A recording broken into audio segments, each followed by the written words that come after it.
रात के 2 बजे होंगे कि अकस्मात सूरदास की झोंपड़ी से ज्वाला उठी। लोग अपने अपने द्वारों पर सो रहे थे। निद्रावस्था में भी उपचेतना जागती रहती है। दम के दम में सैकड़ों आदमी जमा हो गए। आसमान पर लाली छाई हुई थी।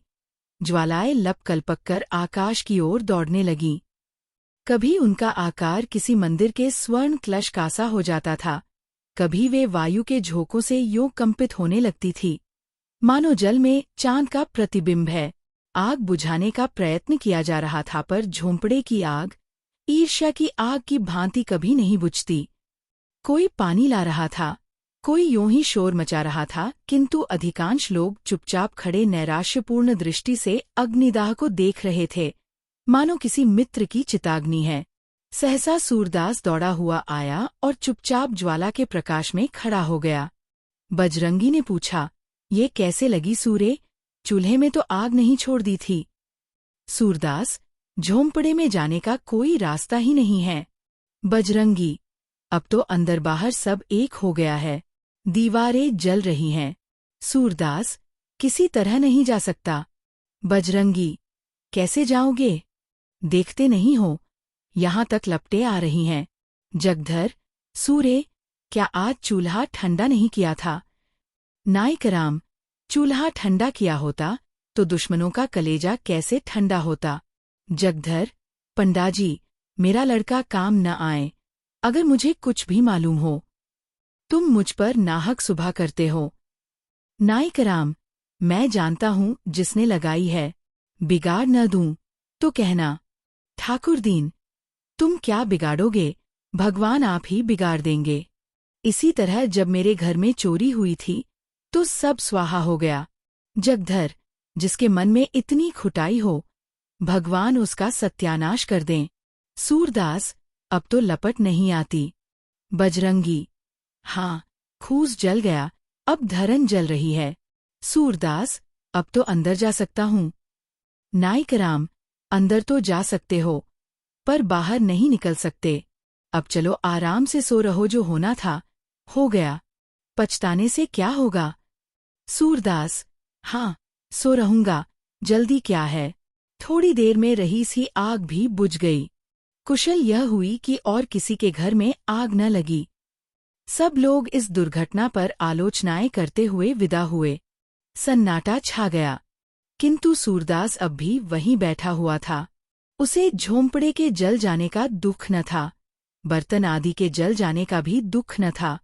दुख था उस पोटली का, जो उसकी उम्र भर की कमाई थी, जो उसके जीवन की सारी आशाओं का आधार थी, जो उसकी सारी यातनाओं और रचनाओं का निष्कर्ष थी। इस छोटी सी पोटली में उसका, उसके पितरों का और उसके नामलेवा का उद्धार संचित था। यही उसके लोक और परलोक, उसकी दीन दुनिया का आशादीपक थी। उसने सोचा, पोटली के साथ रुपए थोड़े ही जल गए होंगे, अगर रुपए पिघल भी गए होंगे तो चांदी कहाँ जाएगी। क्या जानता था कि आज ये विपत्ति आने वाली है, नहीं तो यही न सोता। पहले तो कोई झोंपड़ी के पास आता ही न, और अगर आग लगाता भी तो पोटली को पहले ही निकाल लेता। सच तो यूं है कि मुझे यहाँ रुपए रखने ही ना चाहिए थे, पर रखता कहाँ। मुहल्ले में ऐसा कौन है जिसे रखने को देता। हाय, पूरे 500 रुपए थे, कुछ पैसे ऊपर हो गए थे। क्या इसी दिन के लिए पैसे पैसे बटोर रहा था? खा लिया होता तो कुछ तस्कीन होती। क्या सोचता था और क्या हुआ। गया जाकर पितरों को पिंडा देने का इरादा किया था, अब उनसे कैसे गला छूटेगा।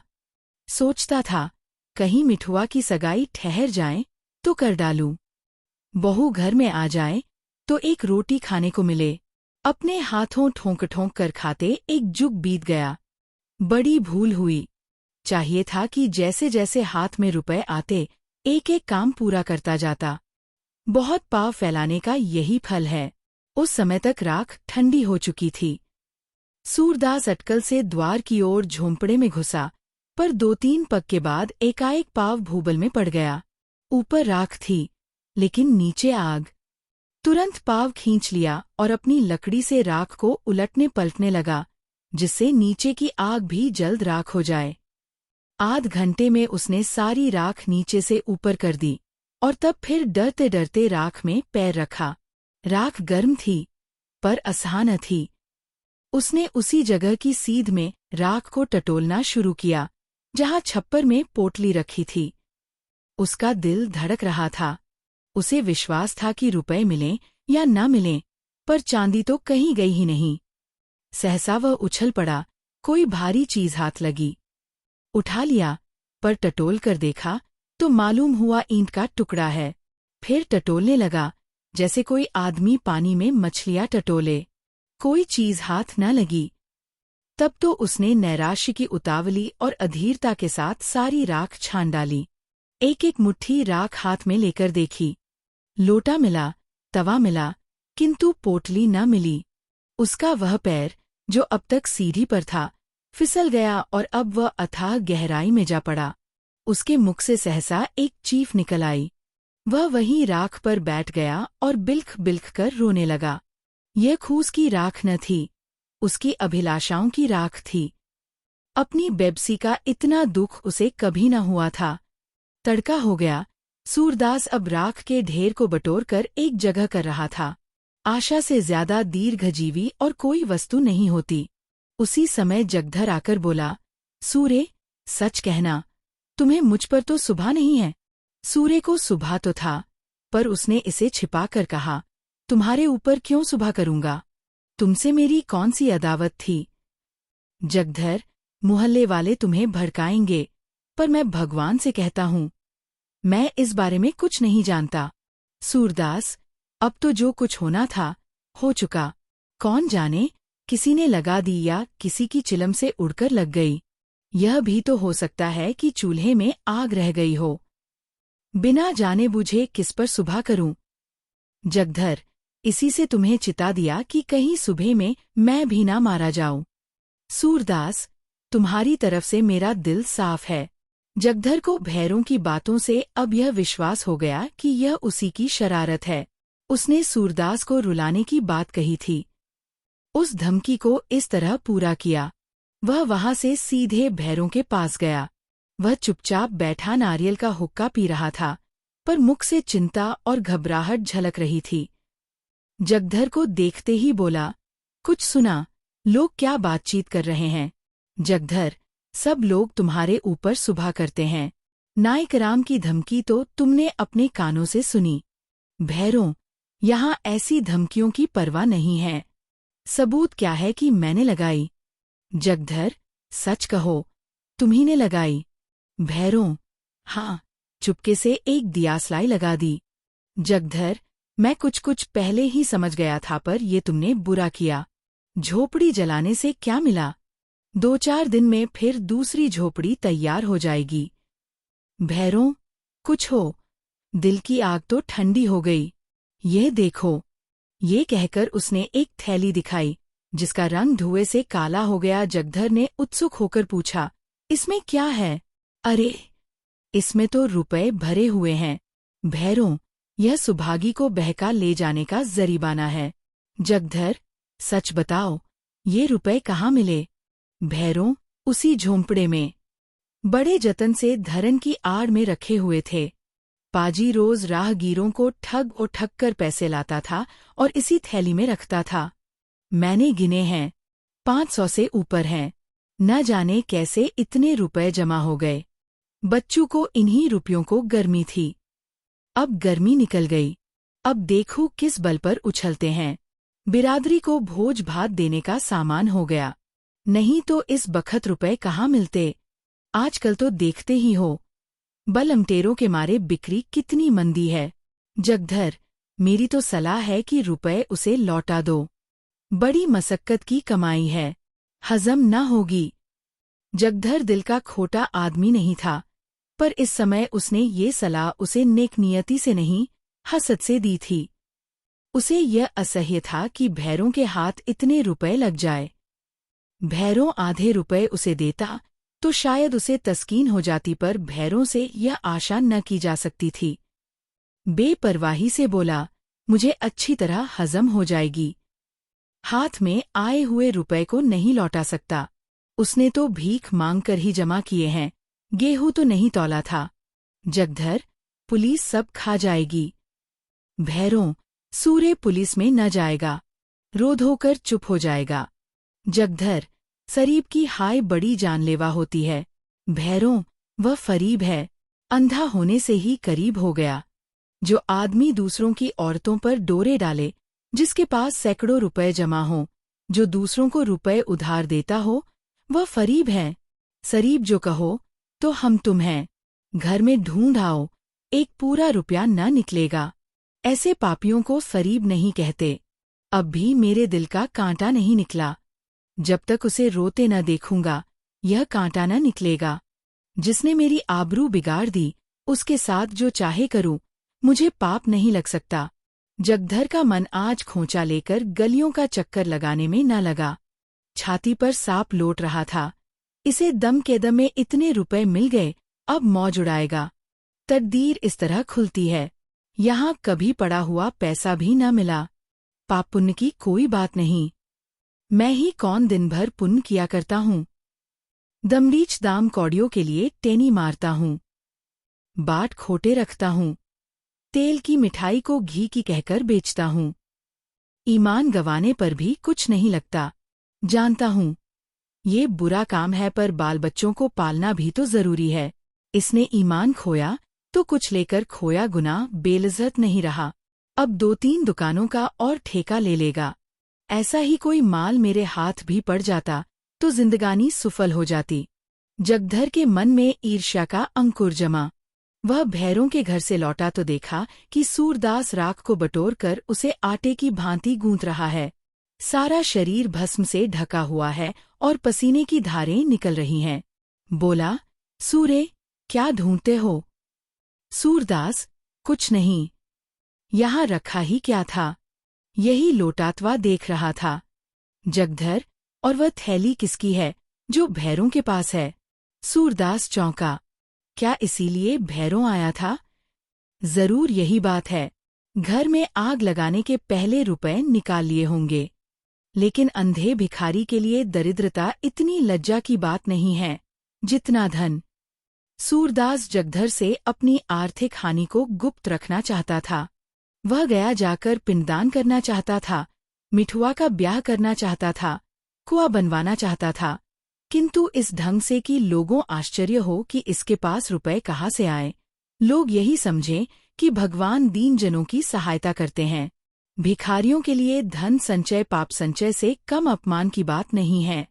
बोला, मेरे पास थैलीवैली कहाँ? होगी किसी की। थैली होती तो भीख मांगता। जगधर, मुझसे उड़ते हो?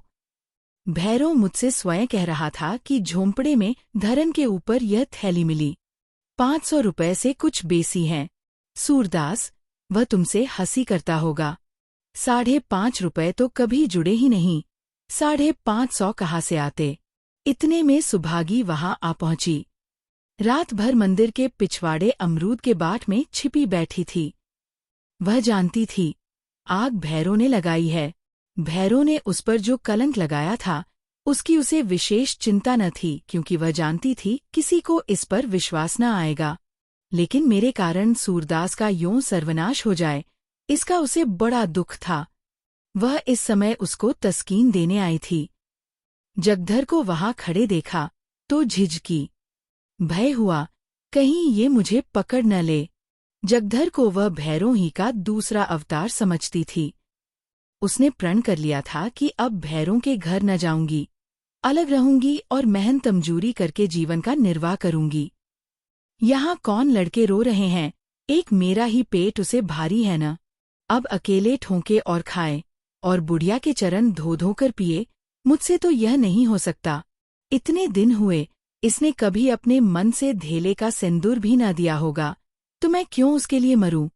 वह पीछे लौटना ही चाहती थी कि जगधर ने पुकारा, सुभागी, कहाँ जाती है? देखी अपने कसम की करतूत, बेचारे सूरदास को कहीं का न रखा। सुभागी ने समझा मुझे झांसा दे रहा है, मेरे पेट की थाह लेने के लिए यह जाल फेंका है। व्यंग्य से बोली, उसके गुरु तो तुम ही हो, तुम्ही ने मंत्र दिया होगा। जगधर, हाँ, यही मेरा काम है। चोरी डाका न सिखाओ तो रोटियां क्यों कर चलें। जब तक समझता था भला आदमी है, साथ बैठता था, हंसता बोलता था, लेकिन आज से कभी उसके पास बैठते देखा तो कान पकड़ लेना। जो आदमी दूसरों के घर में आग लगाए, सरीबों के रुपए चुरा ले जाए, वह अगर मेरा बेटा भी हो तो उसकी सूरत न देखूं। सूरदास ने न जाने कितने जतन से 500 रुपए बटोरे थे, वह सब उड़ा ले गया। कहता हूँ लौटा दो तो लड़ने पर तैयार होता है। सूरदास, फिर वही रट लगाए जाते हो। कह दिया कि मेरे पास रुपए नहीं थे, कहीं और जगह से मार लाया होगा। मेरे पास 500 रुपए होते तो चैन की बंसी न बजाता, दूसरों के सामने हाथ क्यों पसारता। जगधर, सूरे, अगर तुम भरी गंगा में कहो कि मेरे रुपए नहीं हैं तो मैं ना मानूंगा। मैंने अपनी आंखों से वह थैली देखी है। भैरों ने अपने मुंह से कहा कि यह थैली झोंपड़े में धरन के ऊपर मिली। तुम्हारी बात कैसे मान लूं? सुभागी, तुमने थैली देखी है? जगधर, हाँ, देखी नहीं तो क्या झूठ बोल रहा हूँ। सुभागी, सूरदास, सच सच बता दो, रुपए तुम्हारे हैं। सूरदास, पागल हो गई है क्या? इनकी बातों में आ जाती है। भला मेरे पास रुपए कहाँ से आते? जगधर, इनसे पूछ, रुपए ना थे तो इस घड़ी राख बटोरकर क्या ढूंढ रहे थे? सुभागी ने सूरदास के चेहरे की तरफ अन्वेषण की दृष्टि से देखा। उसकी उस बीमार की सी दशा थी, जो अपने प्रियजनों की तस्कीन के लिए अपनी असह्य वेदना को छिपाने का असफल प्रयत्न कर रहा हो। जगधर के निकट आकर बोली, रुपए जरूर थे, इसका चेहरा कहे देता है। जगधर, मैंने थैली अपनी आंखों से देखी है। सुभागी, अब चाहे वह मुझे मारे या निकाले पर रहूंगी उसी के घर। कहाँ थैली को छिपाएगा? कभी तो मेरे हाथ लगेगी। मेरे ही कारण इस पर यह विपत पड़ी है। मैंने ही उजाड़ा है, मैं ही बसाऊंगी। जब तक इसके रुपए न दिला दूंगी, मुझे चैन न आएगी। यह कहकर वह सूरदास से बोली, तो अब रहोगे कहाँ? सूरदास ने ये बात न सुनी। वह सोच रहा था, रुपए मैंने ही तो कमाए थे, क्या फिर नहीं कमा सकता? यही न होगा, जो काम इस साल होता वह कुछ दिनों के बाद होगा। मेरे रुपए थे ही नहीं, शायद उस जन्म में मैंने भैरों के रुपए चुराए होंगे। यह उसी का दंड मिला है। मगर बेचारी सुभागी का अब क्या हाल होगा? भैरों उसे अपने घर में कभी न रखेगा। बेचारी कहाँ मारी मारी फिरेगी। ये कलंक भी मेरे सिर लगना था, कहीं का ना हुआ। धन गया, घर गया, आबरू गई, जमीन बच रही है, यह भी ना जाने जाएगी या बचेगी। अंधापन हो क्या थोड़ी विपत थी कि नित ही एक नेक चपत पड़ती रहती है। जिसके जी में आता है, चार खोटी खरी सुना देता है। इन दुखजनक विचारों से मर्माहत सा होकर वह रोने लगा। सुभागी जगधर के साथ भैरों के घर की ओर चली जा रही थी और यहाँ सूरदास अकेला बैठा हुआ रो रहा था। सहसा वह चौंक पड़ा। किसी ओर से आवाज आई, तुम खेल में रोते हो। मिठुआ घीसू के घर से रोता चला आता था। शायद घीसू ने मारा था। इस पर घीसू उसे चिढ़ा रहा था, खेल में रोते हो। सूरदास कहा तो नैराश्य, ग्लानि, चिंता और क्षोभ के अपार जल में गोते खा रहा था। कहा यह चेतावनी सुनते ही उसे ऐसा मालूम हुआ, किसी ने उसका हाथ पकड़कर किनारे पर खड़ा कर दिया। वाह, मैं तो खेल में रोता हूँ। कितनी बुरी बात है। लड़के भी खेल में रोना बुरा समझते हैं, रोने वाले को चिढ़ाते हैं, और मैं खेल में रोता हूँ। सच्चे खिलाड़ी कभी रोते नहीं। बाजी पर बाजी हारते हैं, चोट पर चोट खाते हैं, धक्के पर धक्के सहते हैं, पर मैदान में डटे रहते हैं। उनकी त्योरियों पर बल नहीं पड़ते।